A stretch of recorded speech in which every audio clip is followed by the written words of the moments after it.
श्रीमद् भगवद गीता भाग 1। परिचय। श्रीमद् भगवद गीता हिंदू धर्म के प्रमुख ग्रंथों में से एक है। यह महाभारत के भीष्म पर्व में आता है। गीता में भगवान कृष्ण और अर्जुन के बीच युद्ध के मैदान में एक संवाद है। इस संवाद में कृष्ण अर्जुन को जीवन के आध्यात्मिक और दार्शनिक सिद्धांतों का मार्गदर्शन करते हैं।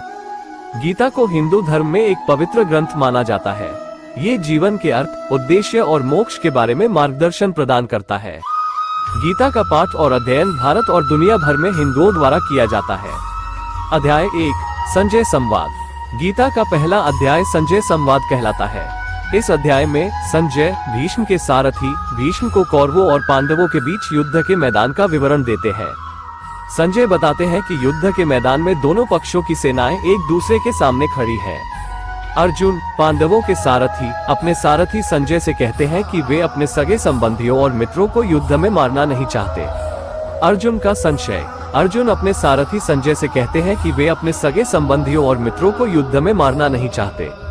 वे कहते हैं कि वे शांति चाहते हैं, न कि युद्ध। वे कहते हैं कि वे युद्ध में अपने सगे संबंधियों और मित्रों को मारकर पाप नहीं करना चाहते। कृष्ण का उपदेश। कृष्ण अर्जुन के संशय को दूर करते हैं। वे अर्जुन को बताते हैं कि युद्ध करना कर्म है। वे कहते हैं कि कर्म का फल भगवान पर निर्भर करता है।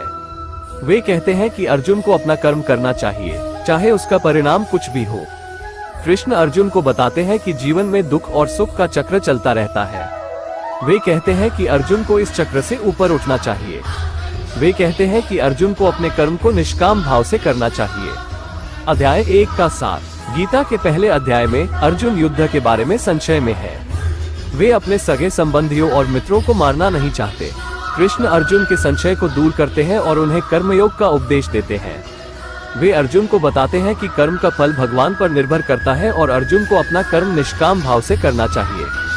गीता का पहला अध्याय एक महत्वपूर्ण अध्याय है क्योंकि यह कर्मयोग के सिद्धांतों को स्थापित करता है।